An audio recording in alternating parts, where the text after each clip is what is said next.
Entonces, buenas noches. Seguimos con las exposiciones. Hemos resuelto los problemas técnicos. Por favor.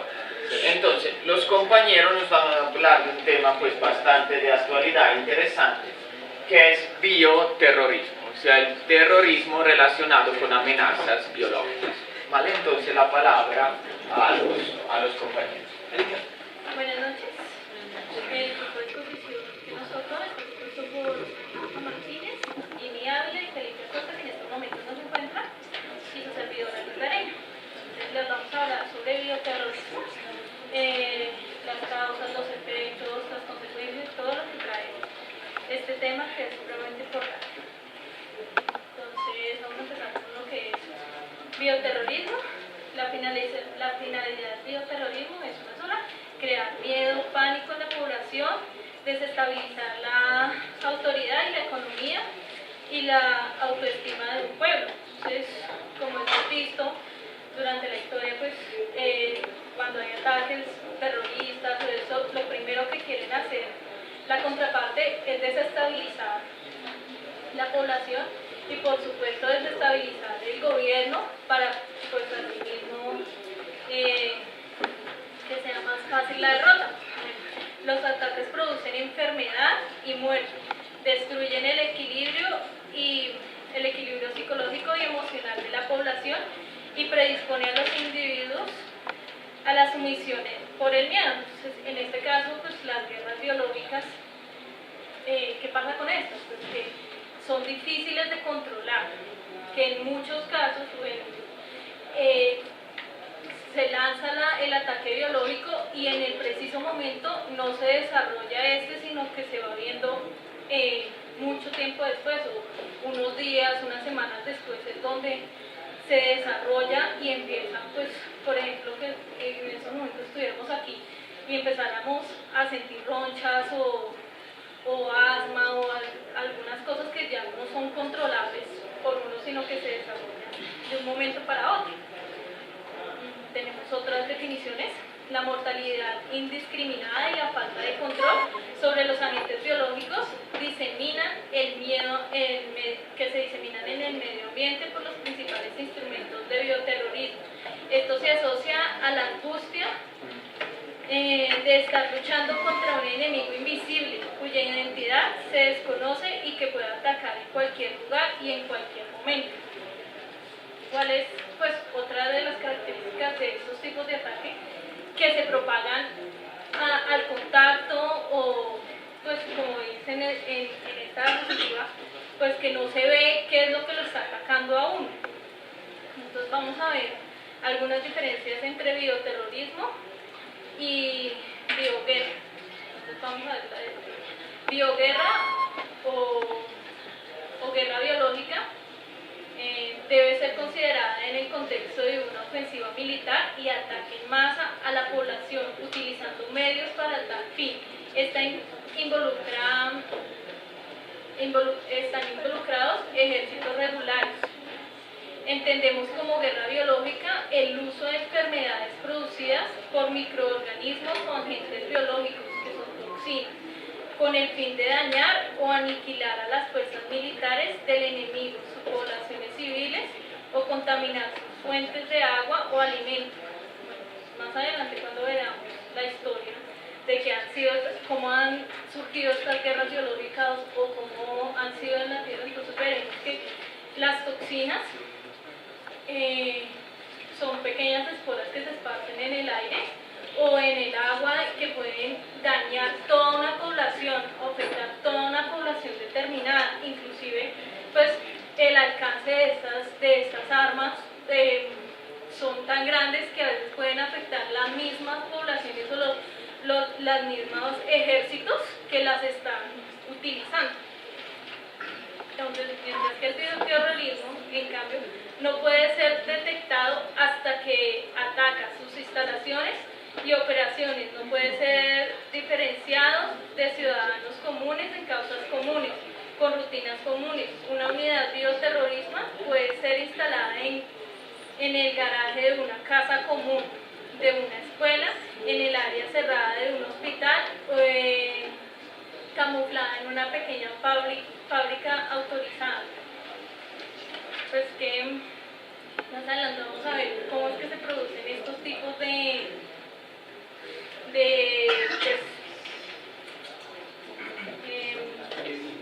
virus, de bacterias. Vamos a ver un video que nos explica más o menos cómo es una guerra biológica, cuáles son sus causas.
En baja resolución y espera de bajar el otro de internet, y por eso yo creo que mejor eso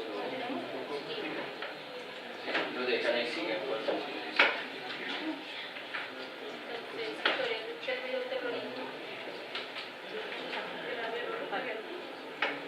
El uso de las armas biológicas ha sido practicado a través de la historia antes del siglo XX. El uso de los agentes biológicos tomó tres formas principales. La primera, envenenamiento deliberado de comida y agua con material infeccioso, uso de microorganismos, toxinas o animales vivos o muertos en sistemas de armas, uso de productos inoculados biológicamente. Las armas biológicas son tan letales que un organismo de toxina botulínica puede matar 10.000 millones de personas. Está claro que 3 millones de veces más letal que el sarín. Entonces, en el mundo antiguo, el incidente más antiguo documentado de la interacción de usar armas biológicas está registrado en los textos en el año 1500 al 1200 a.C., que las víctimas de peste fueron conducidas hacia tierras enemigas, aunque los asirios habían de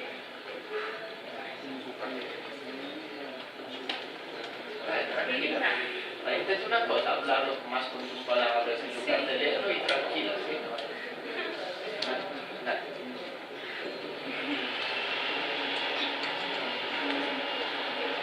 Aunque los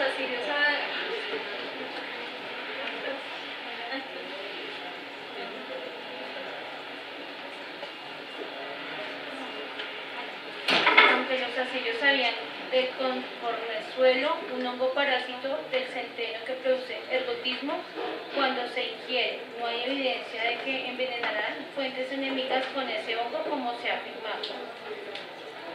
O sea, esto sería el accidente más antiguo de posible armas biológicas. O sea, conocían este hongo que podía envenenar las fuentes de aguas enemigas, ¿vale? Pero no parece que lo hayan utilizado. Pues, se dice que no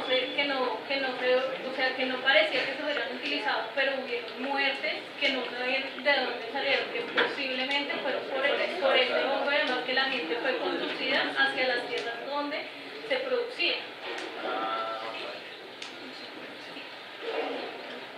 Guerra biológica medieval. Durante la Edad Media, víctimas de la peste bubónica fueron usadas para ataques biológicos. A menudo arrojaron cadáveres y excrementos sobre las paredes de los castillos usando catapultas.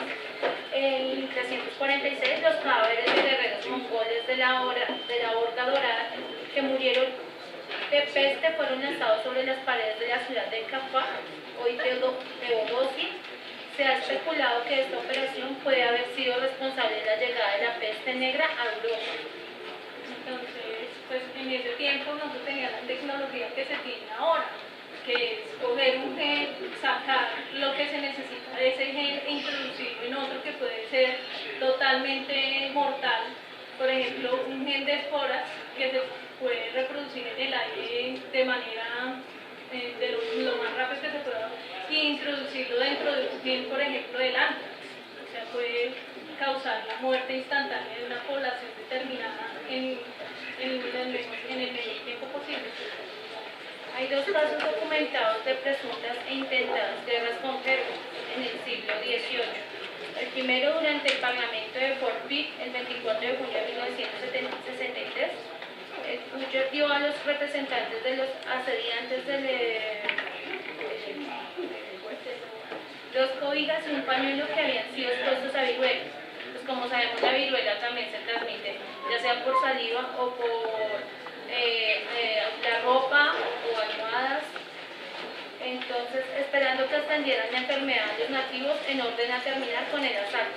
William Trent, el comandante de la milicia, dejó registros que claramente indicaban que la propuesta de darles las cobijas era para transmitir la viruela a los indios. En el siglo XIX, durante la Guerra de Secesión estadounidense, el general Sherman reportó que las fuerzas confederadas dispararon animales de granja en ataques que la Unión defendía para tomar agua. Esto habría hecho el agua imposible de tomar, aunque los verdaderos riesgos de salud provenientes de cadáveres humanos y de animales que no murieron de enfermedad son mínimos.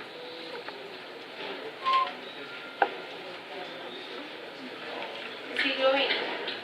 L'utente come l'utente non è esattamente il testo sin explicarlo, sí, pues el término del problema, cómo decir en cada punto lo que dice.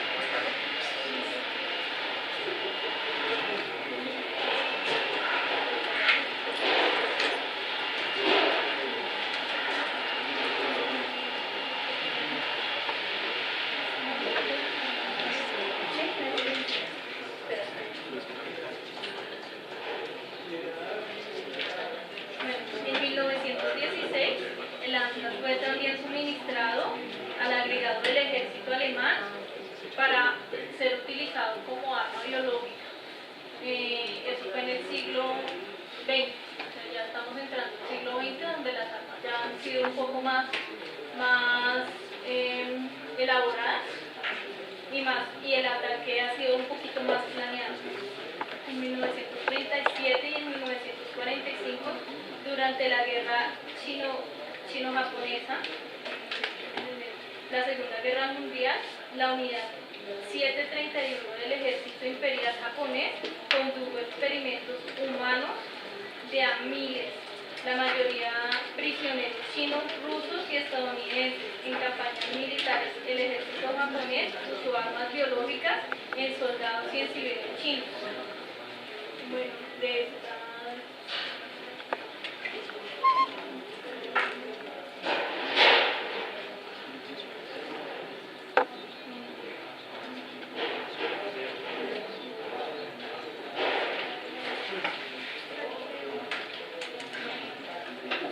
Entonces aquí fue donde empezaron más o menos ya los experimentos más elaborados, ya hay más reconocimiento histórico sobre los experimentos que ya fueron directamente en humanos y la utilización de estas armas.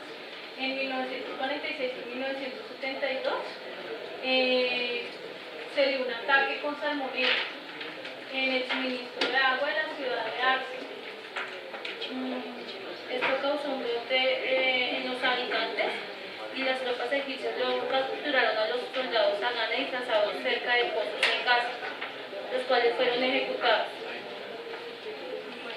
En 1972, a raíz de todo esto y de las implicaciones que podían haber de las guerras biológicas, hubo una convención, la Convención de las Armas Biológicas en Estados Unidos, donde se identificaron o se pusieron las pautas para que esto no sucediera más.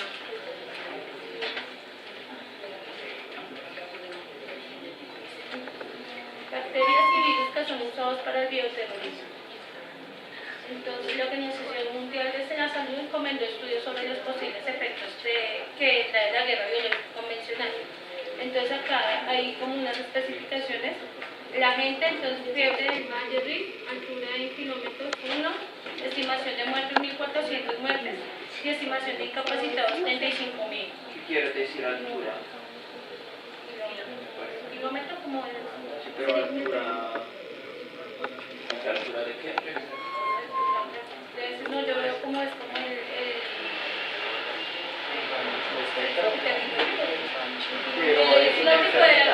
lo que puede alcanzar la infección. El espectro que alcanza. Sí. Encefalitis viral, 1 kilómetro de estimación de muertes 19.500 y estimación de incapacitados 35.000. Tifus, altura de 5 kilómetros, estimación de muertes 19.000 y estimación de incapacitados 85.000. Brucelosis, en altura 10 kilómetros, estimación de muertes 10.500 y estimación de incapacitados 125.000. Fiebre Q, menos 20 kilómetros. Mayor de 20 kilómetros. Estimación de muertes 10.500 y estimación de incapacitados 125.000. Vale, ya todos los datos, ustedes están ahí en la clave. Respecto económico, pues esto también es como una tabla en la cual podemos ver desde el punto de vista económico de costos de la facilidad de hacer daño. Entonces son algunos de los datos. Ahí está la presentación.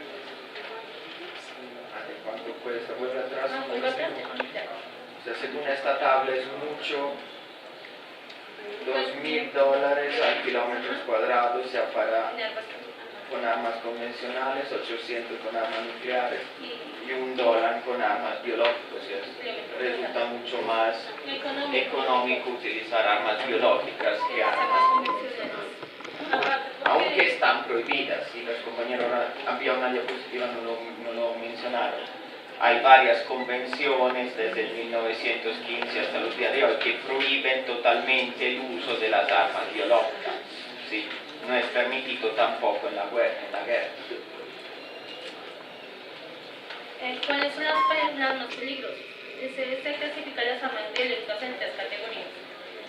Las más peligrosas son la categoría A, que es de microorganismos que entrañan un riesgo para la seguridad personal, es decir, que se transmiten fácilmente a las personas. Categoría B, agentes que son moderadamente fáciles de propagar, causan morbilidad moderada y mortalidad baja.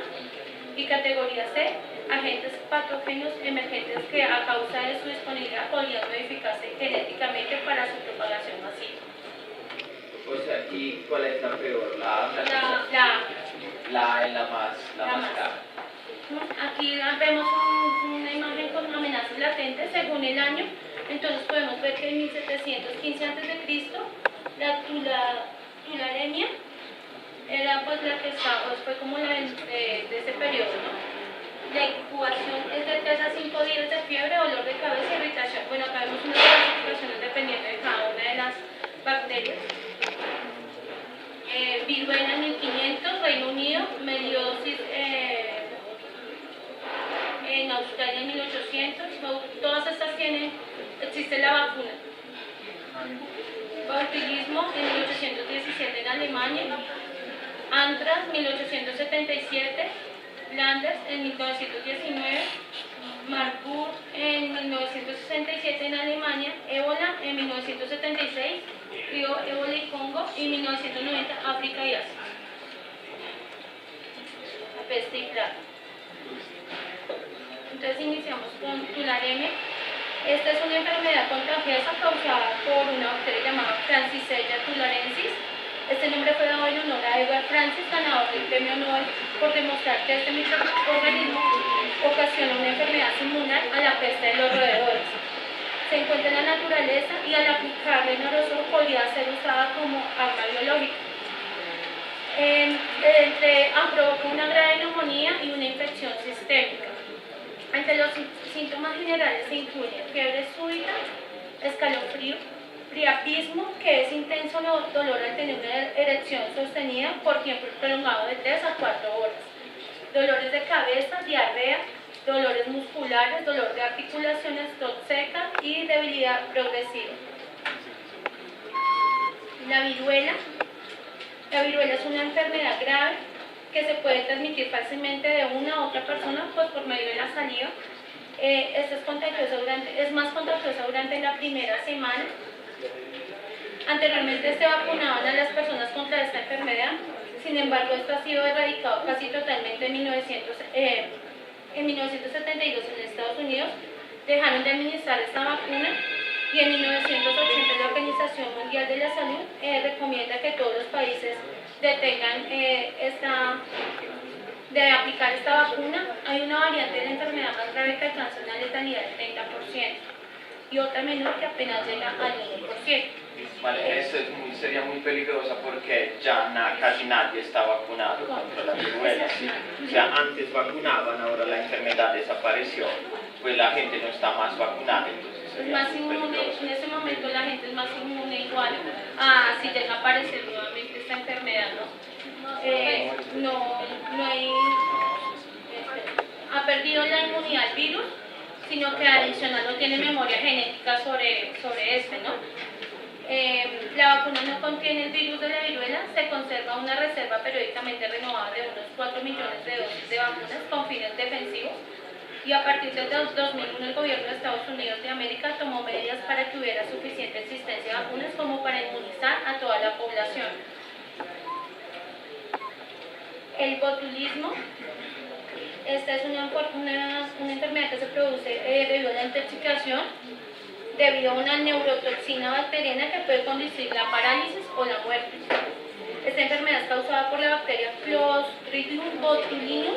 Esta bacteria puede entrar al organismo por heridas o ingerirlo ya que esta se puede ver en los alimentos que están mal enlatados o mal conservados. Esta se encuentra en suelos y aguas impotables, produce esporas que sobreviven en los alimentos más conservados, provocando la ingeria al intoxicarse. Existen 3 tipos, que es infantil. Vale, esta del botulino es la que en cirugía estética, no cirugía, pero en tratamiento estética llaman Botox. Vale, la utilizan para tratamiento estético, pero en realidad es peligrosa. La utilizan porque paralizan como los músculos donde la inyectan, pues entonces el músculo no se contrae, no salen arrugas, y esa es la idea del Botox. Pero pues obviamente se coge todo el cuerpo, paraliza todos los músculos del cuerpo y puede ser mortal. Existen varios tipos de toxina botulínica que se designan con letras A, B, C, D, F y G según su afinidad por el tejido nervioso, siendo la toxina de tipo A la que posee mayor afinidad. Existen 3 tipos: infantil, formación endogénea de toxinas tras la germinación de esporas. Esto tiene una incubación de 12 a 36 horas. Alimenticia igual, tiene una incubación de 12 a 36 horas y es por lo que pues acabas de comentar sobre la alimentación, mal enlatados o mal conservados los alimentos. Y esto también hace que el intestino pues tenga un problema, el digestivo. Entre los alimentos más expuestos al botulismo están las carnes, los pescados crudos conservados mediante procesos de salado o ahumado deficientes, algunas verduras poco ácidas que pueden perder su acidez natural por la acción de otros microorganismos. También podemos ver cómo los trabajadores de laboratorios por inhalaciones tóxicas en forma de aerosol están expuestos a diversas formas de botulismo, por vía intravenosa, es decir, jeringas o droga contaminada o por inhalación nasal. Antes.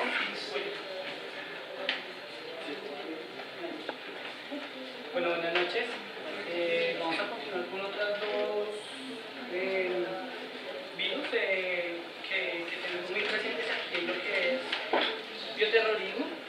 Por ejemplo, el anthrax, como es muy familiar debido a que en la guerra, después de la Guerra Fría, cuando se vivieron confrontaciones con Estados Unidos, se hubo un funde de la bacteria del anthrax. El anthrax, su nombre propio es Bacillus anthracis, es específicamente de guerra biológica porque como aunque se expanda, este virus se puede conservar en el medio ambiente, en los frutos, en el agua, y puede estar ahí presente y puede con un tiempo, cuando ya se reactive, llegar a la muerte. Entonces dice, puede crearse en cualquier laboratorio, ¿sí? Es muy sencillo, y al ser una bacteria sorprendentemente resistente, como yo les decía, que se conservaba por mucho tiempo hasta que se decidiera de acuerdo a cómo se creó, después se aplicara y terminara con la muerte de donde se aplicara, sean en alimentos, en agua o en seres humanos. Los esporas de lántras pueden mantenerse inactivos durante muchos años, como los acabo de decir. También se puede decir que este virus se reproduce con rapidez. Está ahí presente y, digamos, sobre una semilla puede crecer el fruto, y cuando ya la persona coma este fruto, ahí es donde va a quedar aplicada la finalidad del lántras. ¿Listo? Por razones que se han empleado para la guerra biológica y el terrorismo, se va a decir más adelante porque Estados Unidos y Rusia decidieron pues ya firmar, después de tanta negligencia que se habían llegado a los acuerdos, entonces ellos decidieron firmar esos acuerdos. Todo esto comenzó en la Primera Guerra Mundial por los países europeos que querían defenderse de Rusia. Entonces, acá me dice, también en la Segunda Guerra Mundial, luego de un gran desarrollo del ejército británico, lo que hizo fue desarrollar el ANTRAS para poder defenderse de Alemania. Ellos lo hicieron debilitando su ganado y el sector agrícola, y ahí quedó, ahí cesó. Pero volvió otra vez el boom del ANTRAS cuando en el 2001 se evidenció, como ya creo que ustedes recuerdan esas noticias en que se había enviado ANTRAS a través de correos físicos a mandatorios personas mandatorias de los Estados Unidos. Entonces acá vamos a hacer unas estimaciones de cómo con un poquito de ANTRAS se puede llegar a contaminar un gran territorio. Entonces tenemos la cifra de 100 kilogramos de esporas de ANTRAS, donde cada gramo contiene 1 millón de esporas. Entonces, si se riega esos 10 kilogramos, se puede contaminar una superficie de 100 kilómetros de la longitud, donde hay, en esos 100 kilómetros a la redonda, es lo más letal, podría decirse que la muerte. Y alrededor de 160 kilómetros, pues ya quedaría que estaría contaminado y en un proceso de deterioro para la muerte, sea de alimentos, de seres vivos, humanos, etc. Entonces acá hacemos una comparación, por ejemplo, el costo que estábamos haciendo el análisis ahorita, de por qué es más barato utilizar una enfermedad o un virus que sea proporcionado por el bioterrorismo. Por ejemplo, $1 con el que se hubiera en ANTRAS podría llegar a desbastar todas estas cifras, mientras que se necesitarían $2.000 con armas convencionales en comparación con un solo $1 de ANTRAS. Vamos a ver unos cuadros clínicos de cómo se evidencia. Acá ya va a ser un poquito más, de pronto, con términos de medicina o enfermería. Entonces, es muy frecuente que llegue y contamine la piel. Entonces, estas zonas descubiertas van a generar este cuadro clínico. No es doloroso, solamente se va contaminando, se ve la mancha, pero no es doloroso. Se ve después de 2 a 5 días en que la persona ha sido contaminada. El tamaño de esto es de 1 a 3 centímetros, nada más. Y ya después de cierto tiempo, pues se causa la muerte.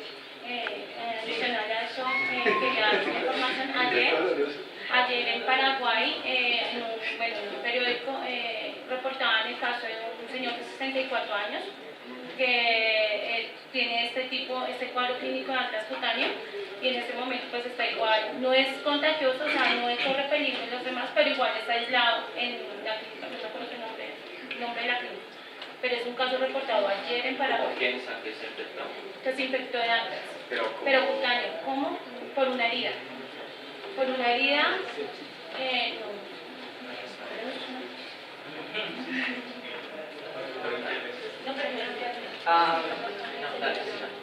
Listo. Entonces, este es el caso en que se es contaminado a exposición del ANTRAS.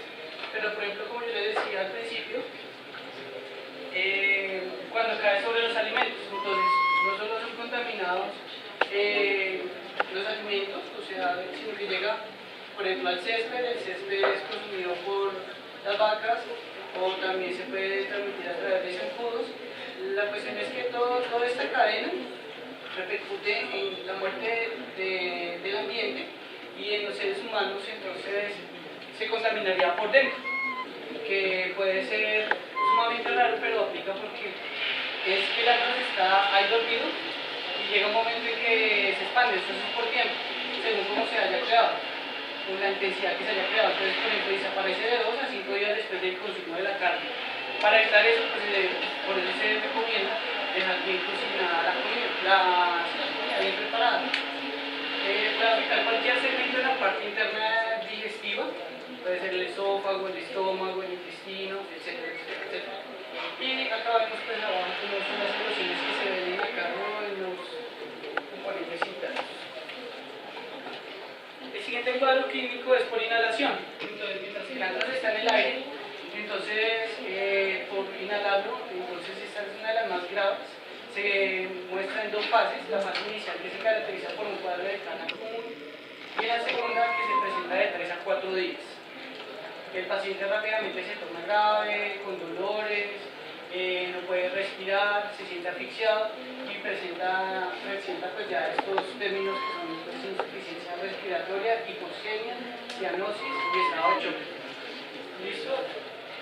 Suele haber un sangrado en el sistema respiratorio y ahí es cuando se comienza a sospechar ya previamente que pueda ser una infección de un arma bioterrorista como la herpes.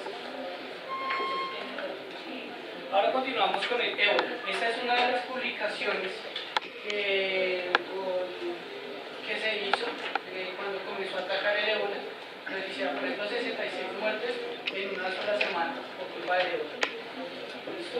Fue descubierto en 1976 por el doctor David Finkers.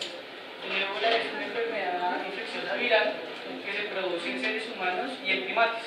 Por ejemplo, los monos, los simios, los chimpancés y todo, de ahí para todas las pues, versiones de animales que conocemos.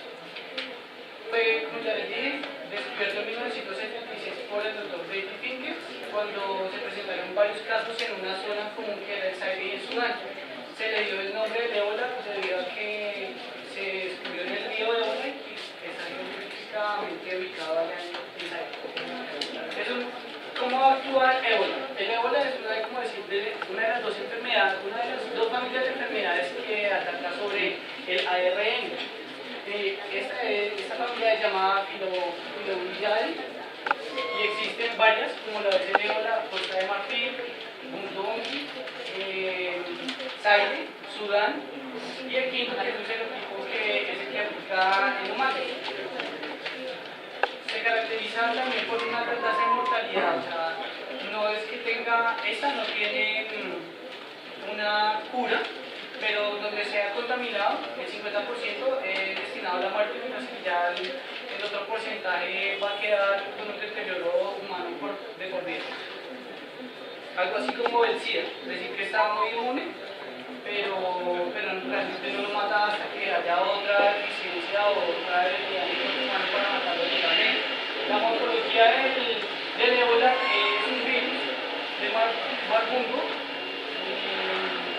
cuyos viroles suelen presentar formas filamentosas, de ahí su catalogación como filovirus, que es lo que la primera familia que les comentaba al principio de este tema. El genoma del virus consiste en una molécula única de ARN que se caracteriza por ser monocatenario lineal de polaridad negativa. Acá tenemos una representación ilustrada del ébola.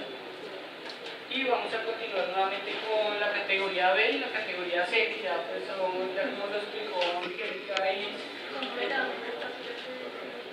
son moderadamente fáciles de diseminar y les voy a hacer unas señales, les voy a señalizar cuáles son las que están resistentes por si en algún momento de su vida la llegan a escuchar y quisieran investigar más sobre ellas. Entonces, tienen índices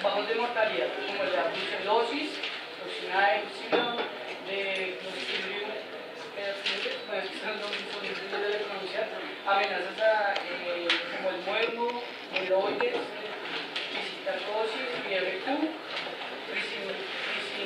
toxina de Aedes percratores, acá me veo los dedos, tifus, encefalitis y el estafilococal, por pronunciar. En la categoría C son patógenos emergentes que pueden ser gestionados. O sea que eso va más que todo que un descubrimiento que los científicos hagan sobre una enfermedad o un virus que está ya existente en el ambiente, en la vida. Eso ya son más por manipulación genética gracias a la ingeniería del avance que se ha tenido. Entonces se hace una diseminación de masa con su disponibilidad, facilidad de producción y diseminación. ¿Cuáles son? Por ejemplo, uno de los más conocidos es el H1N1, el VIH, que es el SIDA, virus Nipah, antivirus y SARS. Entonces, de aquí en adelante vamos a hacer como otra vez una reseña, de acuerdo a las fechas, en cómo hemos tratado la prohibición de las armas biológicas, por los actos mandatorios, por las potencias. Todo comenzó, por ejemplo, en 1989, cuando se hizo el primer intento en el Tratado de La Haya, que se estipuló que no se utilizaran armas biológicas durante esa guerra del terrorismo, pero no se le prestó mucha atención, debido a que pues, estaban comenzando entre la Primera y la Segunda Guerra Mundial, que el interés que primaba sobre las potencias era ganar la guerra, dominar más territorio, pero no le dieron énfasis a lo que podía llegar a abastecer en la humanidad el uso de esas armas. En la segunda convención de La Haya en 1907 se renueva otra vez la prohibición de estas armas químicas y la utilización de aviones en la guerra, porque ya estaban utilizando también esas guerras químicas sobre bombas como la bomba atómica que pues, la botaban desde un avión. Podían hacer lo mismo con las armas bioterroristas. La tercera es en 1925, donde se firma en la Convención de Ginebra en contra de las armas químicas y biológicas, porque China y Estados Unidos lo ratificaron hasta 1974. La cuarta fecha fue en 1972 por Estados Unidos y Rusia, más otros 100 países que también firmaron la Convención de las Armas Biológicas. Se hizo más énfasis en Estados Unidos y en Rusia, que firman el Tratado sobre los Misiles Antibalísticos, AMB. En el 1993 se finaliza la firma de la Convención de las Armas Químicas, ya que un agente liderado por la agencia rusa de municiones expresa que Estados Unidos como Rusia están retrasados varios años para poder alcanzar la fecha límite de 2007. ¿Qué pasaba con esa fecha? Que ya tenían tantas armas bioquímicas, ya sabía que por tratados anteriores no las debían utilizar debido a la catástrofe humana que hacían, entonces se propusieron ya eliminar esas armas, como lo mismo que han dicho las armas, las bombas atómicas, que deben ser conservadas, eliminadas, enterradas, desarmadas, etc. Y para terminar, en 1993 se firma otro tratado convencional de armas químicas, donde se hace la prohibición de la fabricación de dichas armas. ¿Listo?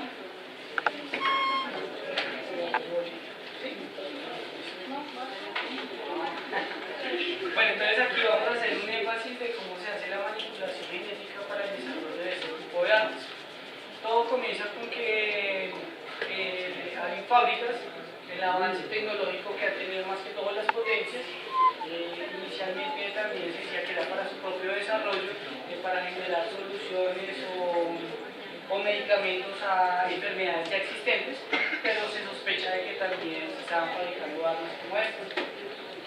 En la medida que se avanzaba con la cartografía del genoma humano, a ellos más se les facilitaba para poder detectar cómo manipular dichas armas con el genoma humano para que luego se contaminaran, pasar un tiempo y luego desprender la causa de dicha arma, que explotara o que con temperatura se pudiera manipular toda una sociedad, se enfermaran, se deshidrataran, etc. Entonces, puede que esto parezca como de ciencia ficción, que lo viéramos en películas, pero al igual ya hay muchos laboratorios que lo hacían como clandestinamente. ¿Listo? Pues, perdón, se dice que con el avance de la ingeniería genética y el avance de la categoría del gen humano, se puede insertar el ADN de un virus dentro del genoma de una población y que se puede activar en cualquier momento, ya sea por algo que se coma, por el cambio de temperatura, por el agua. Entonces, esto podría afectarse y utilizarse dentro de una población indígena, utilizarse para el racismo, por las características del genoma de ciertas poblaciones. Entonces, así como dice Liz, la alteración de estos genes con agentes infecciosos sobre el ADN les podía conferir capacidades más mortíferas o más efectivas sobre una sociedad. Entonces, los expertos en genética molecular decían que en la medida que iban avanzando estos, a ellos les parecía más un juego de niños, porque en la medida que iban descubriendo podían ir manipulando y podían ir llevando eso a un hecho y se iban evidenciando cómo ellos se creían en Dios y que podían manipular y con armas de este tipo podían llegar a dar una solución o una muerte a algún conflicto. Entonces, hay instrucciones de cómo se hacen estos procesos. No los tenemos aquí, sino que lo estamos explicando de una manera general para que ustedes entiendan cómo un organismo vivo puede ser afectado por un germen, por un virus, por una bacteria. Entonces, hay herramientas disponibles en estos momentos que se encuentran en laboratorios con alta tecnología. Se pueden determinar varios genes de un patógeno. También se descubre en el ambiente, en la naturaleza, se estudia, se modifica y se aplica. Pues es que esto sería lo mismo que se hace actualmente de pronto con la mejora de los alimentos. En el caso de la guerra biológica, lo que haría es utilizarlo para estos fines malévolos, ¿no? Que es coger el ADN de algo, por ejemplo, de una bacteria e insertarlo dentro de un virus, como mejorando, por ejemplo, que el virus no se propague fácilmente, pero que sea altamente letal.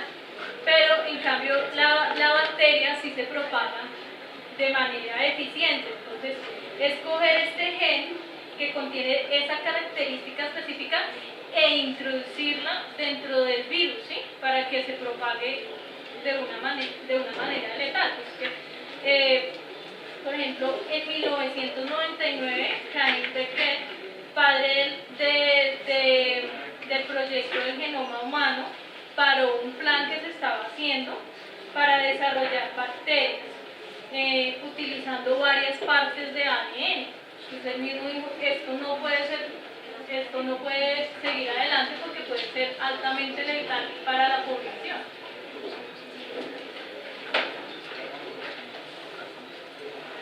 Efectivamente, como dice Liz, entonces se dice que la sofisticación de esas técnicas permiten dibujar varios escenarios como los descritos por un grupo de investigadores estadounidenses.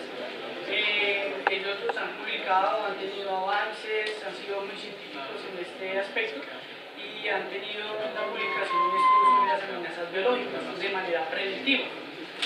Entonces ellos se aventuran es como que queda el futuro. Entonces dice que se puede incorporar el ADN de un virus, como lo acaba de decir Liz, en el genoma humano de una población humana determinada, puede ser una sociedad, un país, una cultura, y este virus podría, según sus autores, los científicos que lo desarrollaran, permanecer inactivo hasta el momento en que reciba una señal, como se los estaba diciendo ahorita.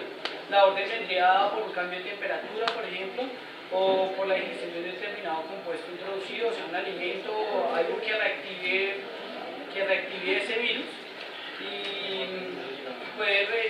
pues esto va a trascender en que el mensaje es que se va a comenzar a enfermar la gente, se comenzaría a replicar contra sus hijos, generaciones, se desplegaría todo un arsenal infectivo de dicho virus.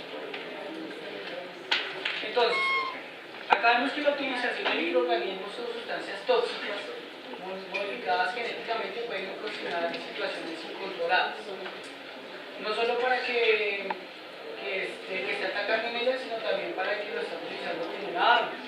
Esto puede ser un problema o una espada de doble filo, por el hecho de que se hace incontrolable, se hace manejable, que como el caso de su inventor y Frankenstein, que Frankenstein termina matando a su propio inventor. Entonces, por eso que también se hace ese tipo de reflexiones en las convenciones y en los tratados de las armas biológicas, la producción y fabricación, etc. ¿Listo? Además de que esa arma puede ser aplicada casi en cualquier parte que se conozca, viento, agua, alimentos, animales, etc. Haciéndolo mucho más difícil de controlar, ¿cierto? Y que algunos no tienen una cura específica, que algunos no tienen, digamos, una forma de controlarse o de detenerse para que no se siga reproduciendo en la sociedad. Aquí, entonces, en los últimos años, decimos que las pandemias como el SIDA, la tuberculosis y la malaria, que han castigado con una especial violencia, o sea, un virus tremendo, en toda la humanidad, han propiciado la proliferación de laboratorios biológicos. ¿Para qué? Pues para que esos laboratorios se dediquen a la búsqueda de la solución, de la cura, de la confrontación, de que se debe reproducir. Entonces, las grandes potencias que tiene esa tecnología lo hacen posiblemente también con un doble sentido, que es la fabricación también de otras armas biológicas. Entonces, ya que hay laboratorios por todo el mundo donde se están investigando este tipo de desarrollos biomédicos, se hace también una especie de auditoría para que no se esté, y que sea científicamente comprobable que haya garantía de que no estén haciendo el mal con la excusa de que están haciendo una acción altruista que es por el bien de la humanidad. Yo les dejamos aquí la siguiente imagen como el método de reflexión para que lo vean y por favor vean el televisor.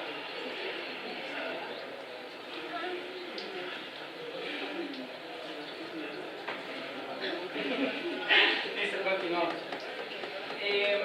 Ya acabamos de comprobar que hay técnicas, hay laboratorios, hay científicos en el medio que están trabajando sobre estos fines altruistas, como les dije ahorita, bien puede ser también con finalidades económicas, humanitarias, gubernamentales, sino también con la doble intención de fines militares o terroristas, ¿cierto? Entonces, yo les quiero decir que puede sonar muy interesante este paralelismo entre lo bueno y lo malo de las armas biológicas recomendadas, que se hace una recombinación genética de conseguir algo malo en el ambiente y modificarlo para afectar el ADN, o que puede generarse combinaciones también de las mismas, para que ustedes puedan, digamos, tener un criterio de que en una conversación puedan establecer un argumento y puedan decir hemos escuchado, hemos tenido un bagaje y podemos llegar a investigar un poco más, porque pues relativamente es un tema poco tratado en los medios, poco tratado también académicamente o por un cierto grupo de personas. Entonces, en algunos aspectos las armas biológicas pueden ser para los fines militares y políticos como las más atractivas, que son las bombas atómicas. Entonces no se destruyen infraestructuras, no se destruyen ciudades, no se destruyen cultivos, sino estamos afectando más que todo a la genética,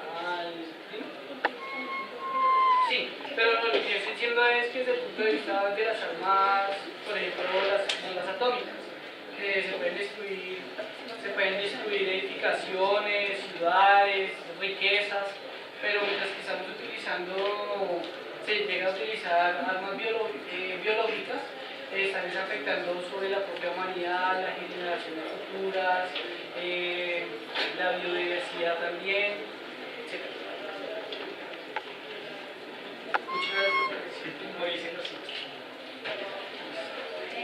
Con referente al tema de Atlas que se presentó en Paraguay, eso fue en el Hospital Público Mariano Roque Alonso.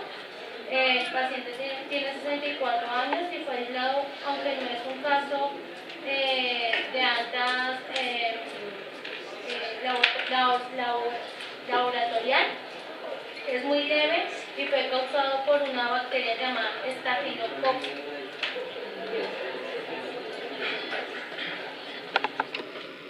Entonces, gracias a los compañeros por la exposición. Pues me parece que internet no volvió, entonces pues desafortunadamente no podemos seguir con la clase. Nos vemos de hoy en adelante. Sí, muchas gracias.